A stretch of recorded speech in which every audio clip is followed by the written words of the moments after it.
안녕하십니까, 노선우입니다. 10월 23일 토요일 오전입니다. 오늘 새벽 마감된 미국 시장 정리 그리고 어제의 국내 주식시장 정리해보는 시간 갖도록 하겠습니다. 오늘 새벽 마감된 미국 시장은 혼조 마감했습니다. 다우지수 0.21% 상승을 하면서 다시 한번 사상 최고치로 마감을 했습니다. 그래서 미국 시장은 그동안 정말 여러 가지 불안감이 나왔지만 그래도 우상향하는 모습을 보이면서 양호한 움직임을 보여주고 있습니다. S&P 500 지수가 0.11% 정도 하락을 했지만 그동안의 상승을 봤을 때 그렇게 문제가 될 건 아니고요.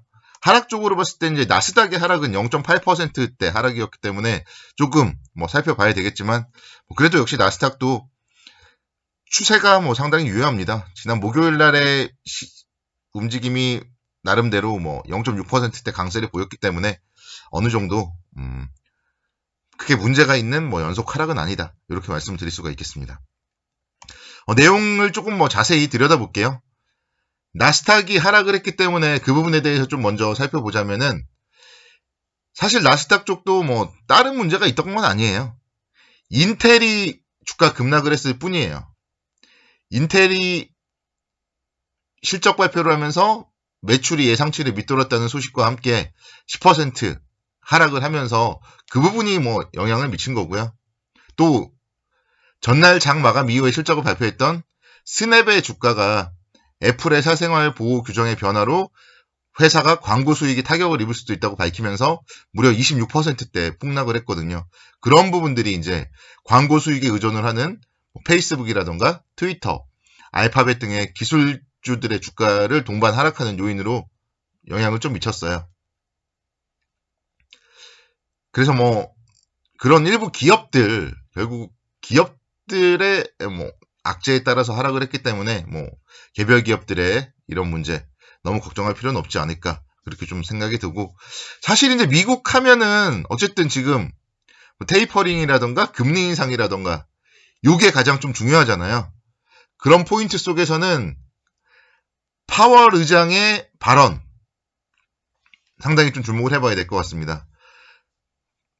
공급망 제약 때문에 지금 인플레이션 이런 게 계속 일어나고 있지만 그 부분에 대해서는 대응을 할 수가 있고, 그래서 당분간 금리 인상에 금자도 꺼낼 필요가 없다. 그런 발언을 했어요. 그래서 파월 의장의 인플레이션과 관련된 발언 긍정적인 영향을 미치면서 다우지수가 사상 최고치를 돌파했다. 이렇게 좀 말씀을 드릴 수가 있겠고, 그러니까 제가 앞서서 이제 걱정할 필요 없다 이렇게 좀 말씀을 드렸던 이유 중에 하나는요. 테슬라의 주가를 보면 돼요.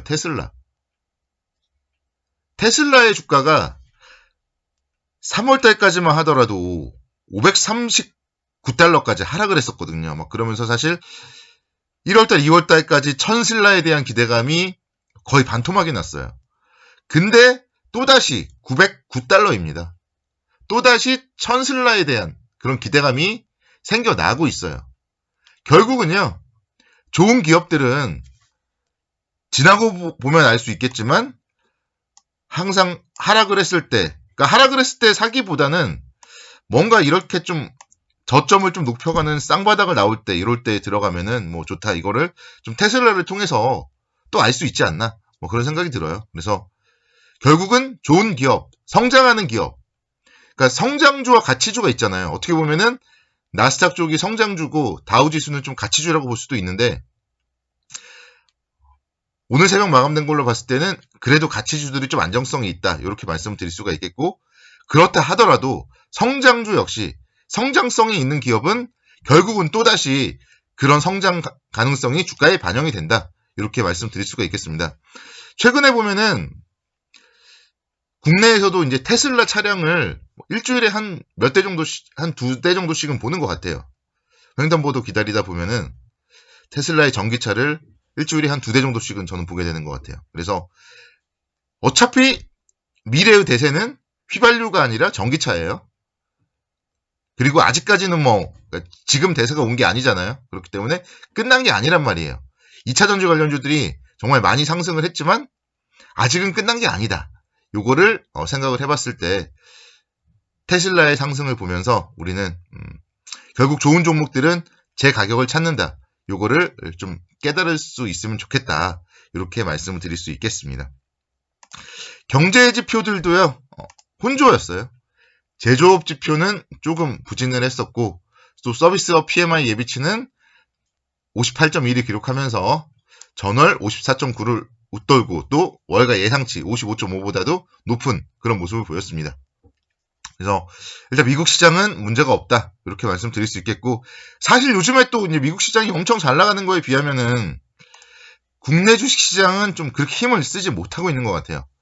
지난주에는 그래도 상승을 했었는데 이번 주에는 5일 동안의 움직임 그렇게 좀 힘을 쓰지는 못했습니다. 뭔가 갈듯갈듯 하면서 21선에 맞고 음봉 그리고 계속 21선에서 윗꼬리만 조금씩 달리는 모습이었는데요. 그러니까 어제 같은 경우도 조금 아쉬웠죠. 1.17포인트 하락 마감을 했어요. 그래도 이제 기분이라는 게 있잖아요. 1포인트라도 하락 마감하는 것과 상승 마감하는 것은 좀 뭐 기분의 차이가 있는데 그래서 조금 아쉬운 모습이 아닌가 이렇게 생각이 들고, 그렇지만 그러니까 국내 주시장에 대해서는 제가 다음 주에 아마도 좀 상승 시도를 하지 않을까 이렇게 좀 말씀을 드렸었잖아요. 그 부분을 좀 여전히 뭐 그 부분에 대한 기대감 유효하다 생각이 되고, 어제 보시면은 그래도 올라가는 업종 올라가는 종목들이 있더라고요. 역시 국내에서도 2차전지였어요. SKC가 3.85% 상승을 하면서 17만 5,500원대까지 다시 한번 지금 기관과 외국인의 수급이 들어오고 있고, 그러니까 국내에서도 2차 전지는요 결국은 놓치면 안 돼요. 나중에 그러니까 추경 매수하기보다는 나중에 좀 조정받으면서 이제 2차 전지 끝났어 뭐 이런 좀 우는 소리가 나올 때 매수하는 게 오히려 괜찮지 않나 생각이 되고, 삼성 SDI 같은 경우에도 1.94% 상승을 하는 모습을 보면서 70만원대에서 나름대로 안정적인 그런 움직임 보여주고 있습니다. 그래서 2차 전지 관련주들이 어제 상승을 했다. 이 부분에 대해서 포인트를 좀 생각을 해보시고, 이마트도 3%대 강세를 기록했어요. 장중에는 무려 4.95%까지 상승을 했었는데 61선의 벽은 또 한 번에 뚫기는 만만치 않았다. 이렇게 볼 수 있겠고, 그래도 결국 이렇게 시도를 하면은 결국은 61선 뚫고 18만원대까지는 올라갈 가능성이 높지 않을까 그렇게 보고 있습니다. 11월에 대해서 뭐 거리두기 개편안 막 이런 게 지금 예상이 막 나오고 있어요. 이제 뭐 식당이나 카페 시간 제한 없앨 것이다. 모임도 뭐 10명까지 가능할 것이다. 이런 이제 얘기들이 나오고 있는데, 그만큼 보복 소비라던가 이런 부분들에 대해서는 계속적으로 좀 관심 있게 지켜보셔야 됩니다. 사실 좀 이번 주에 가장 아쉬운 종목이 저는 그래서 현대백화점인 것 같아요. 현대백화점, 이마트는 가는데 현대백화점은 못 가요. 그래서 좀 아쉬운데, 그래도 뭐 추세가 깨지는 게 아니잖아요. 21선 위에 있고, 그래서 오히려 이런 기업들 이마트가 가는 걸 보면 현대백화점 충분히 다시 갈 수 있지 않나 뭐 그런 생각도 가져보고요. 보복 소비 관련주들 계속적으로 관심 있게 지켜보셔야 돼요. 위드 코로나 관련주들. 제가 목요일날 또 말씀드렸잖아요. 음원 관련주들, 뭐 엔터주들 말씀드리면서 위드 코로나 콘서트 재개할 수 있다. 뭐 그런 얘기들 드렸는데, 결국은 위드 코로나와 함께 소비가 살아날 거고, 당장 해외여행 가기보다는 국내에서 뭔가 모임 같은 것도 많이 할 거고요. 또 대형 마트들 많이 갈 거란 말이에요. 이마트 같은 경우가 지금 보시면은 3분기보다는 4분기가 더 기대되는 기업이에요. 스타벅스의 지분 연결 실적으로 편입이 될 것이고, 또 3분기에는 재난지원금 여파로 9월 수요가 좀 감소되었지만 4분기에는 이제 재난지원금 거의 다 썼다. 그래서 대형마트 다시 또 찾는 고객들이 늘어나고 있다. 이런 부분들에 포인트를 맞춰본다면은 4분기에 실적이 좋아질, 또 4분기에 뭐 크리스마스도 있고 많잖아요. 그런 부분들 감안을 해봤을 때 이마트 조정을 보였을 때 좀 계속적으로 관심 있게 지켜봐야 되지 않을까 이렇게 설명을 드리겠습니다. 자, 시장은 뭐 내일 다시 한번 좀 한 주일 동안의 투자 전략, 뭐 관심 종목 이런 걸 말씀을 드릴 테니까 주말 동안에는 또 주식 걱정은 있고 행복한 주말 보내시기 바라겠습니다. 감사합니다.